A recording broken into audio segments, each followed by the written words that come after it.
Hello, আসসালামু আলাইকুম। আমি শাহানা দীপা। ধ্রুবতারা চ্যানেলে আপনাদেরকে আরও একবার স্বাগত জানাচ্ছি।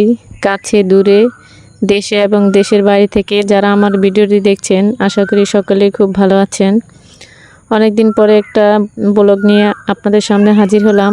আশা করি এই ব্লগটি দেখে আপনাদের কাছে ভালো লাগবে। ঈদ যাত্রা শুরু করে দিলাম। চলে যাচ্ছি নোয়াখালীতে শ্বশুরবাড়িতে ঈদ করার জন্য। আর এই তো আমরা ফেরিঘাটে চলে এসেছি। ছেলে মেয়ে দুটো ওয়েট করতেছে। একটা ফেরি চলে এসেছে, এটা ঘাটে লোড হবে, তারপরে আমরা যাব। যেহেতু এই রুটে আমাদের যাতায়াতের জন্য লঞ্চে বা ফেরিতে যেতে হয়, নদী পারাপার হওয়ার জন্য আর কি। তো এই তো আমরা ফেরিতে এখন। আর ফেরিতে যেহেতু কুরবানির ঈদ, তাই মানুষের থেকে গরুর সংখ্যাই অনেক বেশি। আর যেহেতু আমরা খুব ভোরে উঠেছিলাম গাড়িতে, কিন্তু আমাদের ফেরিটা 10টার ফেরিটা আস্তে আস্তে একটু লেট হয়ে গেছে, যার কারণে আমাদের ফেরি 11টার দিকে ছেড়েছে। আর যখন পুরো ভরা জোয়ার আর কি দুপুর 12টা বাজে, তখন আমরা একদম মাঝ নদীতে ছিলাম। আর দেখুন নদীর কি ভয়াবহ অবস্থা, প্রচুর ঢেউ ছিল। এবং ঈদের সময় যেহেতু, তো নদীতে অনেক লঞ্চ ছিল আর কি, যার কারণে অনেক ভয়ও পেয়েছিলাম। ছেলে মেয়ে দুটোকে নিয়ে আমি একাই যেহেতু যাচ্ছি, তো কোনো ছেলে মানুষ আমার সাথে ছিল না, যার কারণে ভয়টা একটু বেশি ছিল। যাই হোক, ইনশাল্লাহ আল্লাহর রহমত নিয়ে আমরা রওনা দিয়েছি। যেসব আপু এবং ভাইয়েরা আমার ভিডিওটি দেখছেন, তারা প্লিজ দয়া করে আমার ভিডিওতে একটি লাইক দিয়ে দিবেন। আপনাদের একটা লাইক আমার ভিডিওটাকে অনেক দূরে এগিয়ে নিয়ে যেতে সাহায্য করবে। আর যারা আমার চ্যানেলে নতুন, তারা অবশ্যই আমার চ্যানেলটি ভিজিট করে পাশে থাকা বেল বাটনটি অন করে দিবেন আর চ্যানেলটাকে সাবস্ক্রাইব করে দিবেন, যাতে করে আমি ভিডিও ছাড়ার সাথে সাথে আপনাদের কাছে নোটিফিকেশন আকারে পৌঁছে যায়। তো এই ঈদ যাত্রার সবাই সাবধানে থাকবে। যারা নদী পথে ভ্রমণ করবেন, তারা লঞ্চে ওঠার আগে আবহাওয়া দেখে বা প্রতিকূল পরিবেশ দেখে তারপরে লঞ্চে উঠবেন, কারণ মাঝ নদীতে যদি ঝড় শুরু হয়ে যায় তাহলে আর কিছুই করার থাকে না। তো এই পরিবেশটা দেখে আসলে আমারও অনেক খারাপ লাগছে। যেহেতু আমরা নদীমাতৃক দেশ বাংলাদেশ, আগে যখন আমরা ঢাকা থেকে গ্রামে আসতাম, তখন এই নদী পার হয়ে আসতে হতো। বাংলাদেশের সবচেয়ে বড় নদী পদ্মা নদী, আর এখন মেঘনা নদী পার হয়ে যাই। এখন আর আমাদের ঢাকা থেকে আসতে, মানে গ্রামে যেতে আর নদী পার হতে হয় না, সেতু হয়ে গেছে, যার কারণে সেতু দিয়ে আমরা যাতায়াত করতে পারি। আর এখন আবার নদী পার হতে হয় শরীয়তপুর থেকে নোয়াখালী যাওয়ার রাস্তায় আর কি। তো এই দেখুন নদীর কত ভয়াবহতা, অনেক বড় বড় ঢেউ, প্রচুর ঢেউ। এখন জোয়ারের সময় প্রচুর বাতাসও ছিল। অনেক মানুষ আতঙ্কে ছিল, যারা বিশেষ করে লঞ্চে পারাপার স্পিড ভরে তারপরে ট্রলারে, তাদের জন্য এটা আসলে অনেক সাহসিক একটা ব্যাপার। অসংখ্য ছোট ছোট নৌকা দিয়েও অনেক মানে জেলেরা মাছ ধরছিল। ওরা তো নদীর সাথে ওদের বসবাস, তো ওরা এটাকে হয়তো বা কিছু মনে করে না, কিন্তু সাধারণ জনগণ যারা যাতায়াত করে তাদের কাছে এটা আসলে একটা ভয়ের ব্যাপার।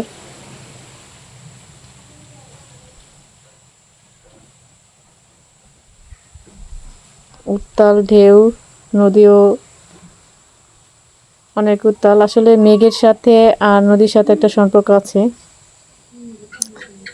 এই তো প্রচুর ঝড় বৃষ্টি নিয়ে আমরা চলে আসছি।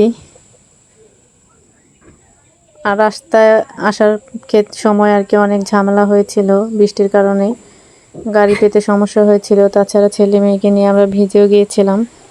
তো আস্তে আস্তে প্রায় বিকেল হয়ে গেছে। আর যখন আমরা বাসায় এসে পৌঁছেছি, তখনও প্রচুর বৃষ্টি ছিল।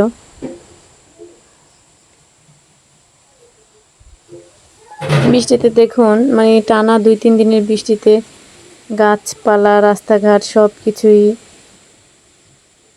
একাকার হয়ে গেছে।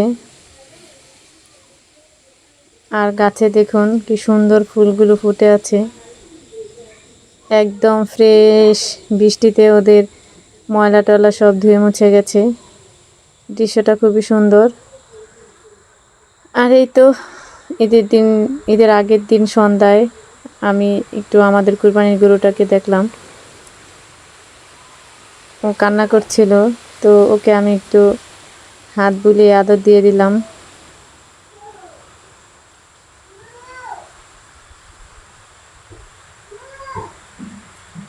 অনেক ত্যাগ মহিমা নিয়ে আমাদের কুরবানি করতে হয়। সবাইকে ঈদ মোবারক। এটা হচ্ছে ঈদের দিন সকালের ভিডিও। তো নোয়াখালীর ঐতিহ্য হচ্ছে রুটি, চালের রুটি দিয়ে গরুর মাংস দিয়ে খাওয়া। তো যেহেতু আমরা বাড়ির বউরা, আমাদের প্রচুর কাজকর্ম ছিল, তাই তেমন কোনো ভিডিও ক্লিপ নিতে পারিনি। একটু একটু করে আর কি, যতটুকু পারছি এতটুকুই আপনাদের সামনে তুলে ধরলাম। এটা আমার ননদ আর আমি রুটি বেলে দিচ্ছিলাম। আর ওই তো আমার এক যা, সে আটাগুলো মলে দিচ্ছিল, আরেক যা দুই চুলাতে রুটিগুলো ভেজে নিচ্ছিল। আমরা ভোর 4টায় ঘুম থেকে উঠে নামাজ শেষ করে, ফজর নামাজ শেষ করে তারপরে এই যে রুটি ভাজার কাজে নেমে গেছি। তো অনেকগুলো রুটি বেলতে হয়েছে, কারণ এটা তো একটা জয়েন্ট ফ্যামিলি, যার কারণে আমাদের অনেক সময় লেগেছে। আর এইদিকে দেখুন, নামাজ শেষ করে এসে আমার দেবরেরা, আমার শ্বশুর, তারপরে লোকজন ছিল যারা, তারা সবাই মিলে গরু কোরবানি করছে।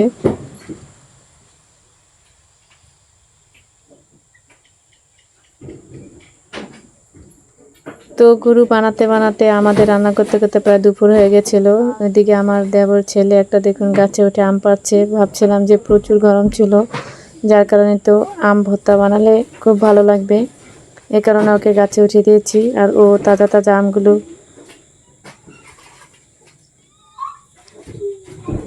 পারছে। এই যে দেখুন, এগুলো আমরা ভর্তা বানাবো।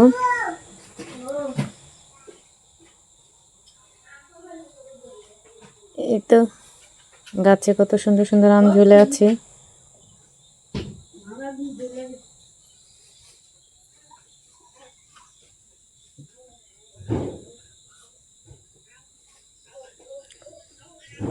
সবাই ভালো থাকুন, সুস্থ থাকুন। দেখা হবে পরবর্তী একটা ব্লগে। আল্লাহ হাফেজ, আসসালামু আলাইকুম।